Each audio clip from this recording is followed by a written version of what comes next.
आज आपण सुक्कं चिकन म्हणजे फ्राय चिकन कसं बनवायचं ती रेसिपी बघत आहोत। त्यासाठी मी इथे अर्धा किलो चिकन घेतलेलं आहे आणि चिकन स्वच्छ धुवून 2-3 पाण्याने धुवून घेतलेलं आहे आणि आता आपल्याला ते छान मॅरिनेट करून अर्ध्या तासासाठी ठेवून द्यायचं आहे। त्यासाठी काही बेसिक मसाले आपण त्याच्यामध्ये घालत आहोत, जसं की हळद, लाल तिखट, चवीपुरतं मीठ आणि सुहानाचा चिकन मसाला 2 चमचे आणि आपण कांदा, खोबरा, लसूण, मिरची याचं जे वाटण करतो ते वाटण मी करून ठेवलेलं होतं।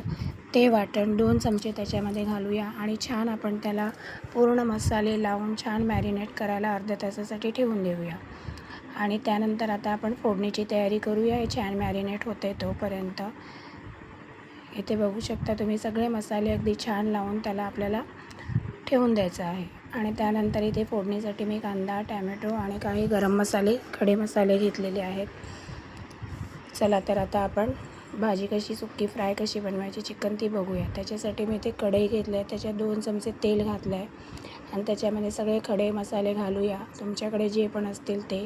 त्यानंतर बारीक चिरलेले कांदा, हे 2 बारीक चिरलेले कांदे आहेत मध्यम आकाराचे, चॉपरने एकदम फाईन चॉप केलेले आहेत। एक मोठा टॅमॅटो आहे, तो सुद्धा फाईन चॉप केलेला आहे। अशा पद्धतीने कांदा आणि टॅमॅटो पूर्ण मऊ होईपर्यंत आपल्याला त्याला शिजवून घ्यायचं आहे। इथे बघू शकता तुम्ही कांदा आणि टॅमॅटो छान मऊ झालं आहे। त्यानंतर जवळजवळ 20-25 मिनटं झाले होते।